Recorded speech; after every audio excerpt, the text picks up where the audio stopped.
Headlines 24 में आपका स्वागत है। मैं हूं शहाना खान। आगे शुरू करते हैं आज की हेडलाइंस के साथ। एनडीए की प्रेस कॉन्फ्रेंस में सुशील मोदी ने कहा, आंकड़ा चाहे जो भी आए, नीतीश कुमार ही मुख्यमंत्री होंगे। शाहीन बाग प्रदर्शन पर सुप्रीम कोर्ट ने कहा कि सार्वजनिक स्थानों और सड़कों पर अनिश्चित काल तक कब्जा नहीं किया जा सकता। ड्रग्स कनेक्शन में अभिनेत्री रिया चक्रवर्ती को बॉम्बे हाईकोर्ट ने दी जमानत, शौविक की याचिका खारिज। नोबेल फिजिक्स ब्लैक होल पर शोध के लिए 3 वैज्ञानिकों को मिला फिजिक्स का नोबेल पुरस्कार। जी एडवांस परीक्षा में चिराग फलोर ने हासिल की पहली रैंक। कोरोना वायरस, हर 10 व्यक्ति में से 1 हो सकता है संक्रमित, WHO की रिपोर्ट। अजरबैजान के लिए कुछ भी करेंगे, तुर्की के राष्ट्रपति एर्दोआन। सोमवार को नेटो के महासचिव तुर्की और ग्रीस के 2 दिनों के दौरे पर अंकारा पहुंचे। आइए अब देखते हैं खबरें विस्तार से। लखनऊ के कांग्रेस एमएलए अजय लल्लू के सवाल पर श्रम मंत्री का जवाब। श्रम मंत्री स्वामी प्रसाद मौर्य ने दिया जवाब। 2018 की तुलना में बेरोजगारी दुगनी हो गई है। लल्लू ने सदन में बेरोजगारी पर सवाल उठाया था। CMIE के सर्वे रिपोर्ट के अनुसार बेरोजगारी दर 2018 में 5.92% रही थी और 2019 में 9.97% बेरोजगारी दर रही। शाहीन बाग प्रदर्शन पर सुप्रीम कोर्ट ने कहा कि सार्वजनिक स्थानों और सड़कों पर अनिश्चित काल तक कब्जा नहीं किया जा सकता। आवागमन पर अधिकार अनिश्चित काल तक रोका नहीं जा सकता। सुप्रीम कोर्ट ने कहा कि संविधान विरोध करने का अधिकार देता है, लेकिन इसे समान कर्तव्यों के साथ जोड़ा जाना चाहिए। बॉलीवुड एक्टर सुशांत सिंह राजपूत की मौत के मामले में ड्रग्स कनेक्शन को लेकर उनकी एक्ट्रेस गर्लफ्रेंड रिया चक्रवर्ती को आज यानी बुधवार को बॉम्बे हाईकोर्ट ने जमानत दे दी है। वहीं उनके भाई शौविक की जमानत याचिका को खारिज कर दिया गया है। लखनऊ में वायरल वीडियो पर राज्य मंत्री स्वाति सिंह का बड़ा बयान। मंत्री स्वाति सिंह ने नायब तहसीलदार पर पिस्टल लगाकर गुंडागर्दी करने का गंभीर आरोप लगाया है और तहसीलदार पर मंत्री स्वाति सिंह ने अवैध खनन करवाने व नायब तहसीलदार लोगों को धमकाने का आरोप लगाया है। और संपूर्ण समाधान दिवस पर पहुंची मंत्री स्वाति सिंह ने नायब तहसीलदार को सुनाई खरी खोटी। बीएसपी के ब्राह्मणों को जोड़ने वाले अभियान को लेकर सपा का बयान।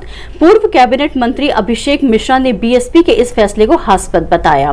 5 साल बीएसपी सरकार के दौरान नहीं याद आए ब्राह्मण। अभिषेक बीएसपी सरकार में ब्राह्मणों पर फर्जी SC/ST मुकदमे लगाए गए थे। बीएसपी को एक बार फिर से ब्राह्मण याद आ रहा है। जब 5 साल सरकार चली तब इनको नहीं याद आया। जब हम लोगों ने घोषणा की कि दुनिया की विश्व की सबसे बड़ी भगवान परशुराम की प्रतिमा लगाएंगे, तो इन्होंने कहा कि जब हमारी सरकार बनाएगी तब हम उसके बाद प्रतिमा लगाएंगे, और अपनी प्रतिमा आज लगा रहे हैं। अब किसी भी कीमत पे मुझे नहीं लगता है कि ब्राह्मण दोबारा इस लव में आने वाला है, इनके बहलावे में, इनके फुसलावे में आने वाला है। ब्राह्मण ने देखा था कि किस तरीके से बीएसपी की सरकार में लगातार कोई थाना ऐसा नहीं बचा था जहां पे बड़ी मात्रा में SC/ST एक्ट के गलत मुकदमे न लिखे गए हो, दबाने का काम न किया गया हो, उनको परेशान करने का काम न किया गया हो। अब की दोबारा SC/ST एक्ट के मुकदमे लिखवाने के लिए फर्जी ब्राह्मण तैयार नहीं है और किसी भी कीमत पे बसपा को सपोर्ट नहीं करेगा। गोसाईगंज के नूरपुर बेहटा गांव के रहने वाले प्राइवेट ऑपरेटर की संदिग्ध परिस्थितियों में मौत हो गई है। गोमती नगर विस्तार थाना क्षेत्र के Jagpal Khera new Amity campus के पीछे की घटना में सड़क किनारे फंदे से लटकता मिला 21 वर्षीय राजू यादव का शव। ग्वारी गांव के नलकूप में प्राइवेट ऑपरेटर था राजू यादव। परिजनों ने जताई हत्या की आशंका। पुलिस मामले को खुदकुशी मानते हुए पोस्टमार्टम रिपोर्ट का इंतजार कर रही है। सुशील मोदी ने कहा कि चुनाव के नतीजे जो भी आए, सीटें जितनी भी आए, मुख्यमंत्री नीतीश कुमार ही होंगे। उनका कहना था कि अगर बीजेपी की सीटें ज्यादा भी रहीं तो भी नीतीश कुमार ही मुख्यमंत्री बनेंगे। आइए अब चलते हैं अंतर्राष्ट्रीय खबरों की तरफ। डोनाल्ड ट्रंप का कोविड पोस्ट फेसबुक ने हटाया और ट्विटर ने हाइड किया।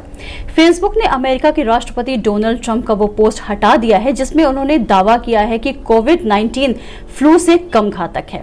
कोरोना पॉजिटिव पाए जाने के बाद राष्ट्रपति ट्रंप का 3 दिन अस्पताल में इलाज चला, जिसके बाद अब वो व्हाइट हाउस वापस आ गए हैं। उन्होंने लिखा कि अमेरिका ने फ्लू सीजन के साथ जीना सीख लिया है, वैसे ही हम कोविड के साथ जीना सीख रहे हैं। ज्यादातर आबादी में ये बहुत कम घातक है। ट्रंप ने ट्विटर पर यह भी संदेश डाला था जिसे ट्विटर ने हाइड कर दिया है, यानी छिपा दिया है। उनके इस ट्वीट पर एक चेतावनी लिखी दिख रही है कि यह भ्रामक और संभावित रूप से हानिकारक जानकारी हो सकती है। तुर्की के विदेश मंत्री मेवलुत चवुशोग्लू ने 6 अक्टूबर को अपनी अजरबैजान की यात्रा के दौरान राष्ट्रपति इल्हाम अलियेव से मुलाकात की और विवादित नागोर्नो काराबाख क्षेत्र को लेकर आर्मीनिया के खिलाफ जारी युद्ध में अजरबैजान का साथ देने की घोषणा की। उन्होंने कहा, अजरबैजान ने घोषणा की है कि वो आर्मीनिया के उकसावे का जवाब नहीं देगा और ये कि वो अंतर्राष्ट्रीय स्तर पर मान्यता प्राप्त सीमाओं के भीतर अंतर्राष्ट्रीय कानून का पालन करते हुए अपने बचाव के लिए अपने अधिकार का इस्तेमाल करेगा।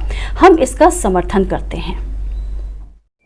विश्व स्वास्थ्य संगठन लीडर्स की एक विशेष बैठक में संगठन ने कहा है कि हो सकता है कि दुनिया में हर 10 में से 1 शख्स को कोरोना वायरस संक्रमण हो। एक वरिष्ठ अधिकारी के मुताबिक इस अनुमान का मतलब है कि दुनिया की आबादी का एक बड़ा हिस्सा खतरे में है। अब तक दुनिया में 150 से अधिक देशों में 3.5 करोड़ लोगों को कोरोना वायरस से संक्रमित होने की पुष्टि हुई है। हालांकि WHO का कहना है कि संक्रमण का असल आंकड़ा 80 करोड़ के करीब हो सकता है। विशेषज्ञ लंबे वक्त से कहते आ रहे हैं कि दर्ज किए जा रहे संक्रमण के मामलों की अपेक्षा असल संख्या कहीं अधिक हो सकती है। 3 वैज्ञानिकों को ब्लैक होल के समझने के लिए किए गए उनके उल्लेखनीय कार्य पर साल 2020 का फिजिक्स का नोबेल पुरस्कार दिया गया है। रोजा पेनरोज, रेनहर्ड जेंजेल, एंड्रिया गेज के नाम का ऐलान स्टॉकहोम ने किया। फिजिक्स पुरस्कार कमेटी के प्रमुख डेविड हैविलैंड ने बताया, इस साल का अवार्ड ब्रह्मांड के सबसे अनोखी चीज को सेलिब्रेट कर रहा है। सोमवार को नेटो के महासचिव येंस स्टोल्टेनबर्ग तुर्की और ग्रीस के 2 दिनों के दौरे पर अंकारा पहुंचे और तुर्की के राष्ट्रपति रेसेप तैयप एर्दोगान से मुलाकात की, जिसके बाद महासचिव ने नेटो के कई अंतर्राष्ट्रीय मिशन में तुर्की के योगदान की प्रशंसा की। उनके दौरे का मकसद तुर्की से नेटो के बिगड़ते रिश्तों में सुधार लाना था।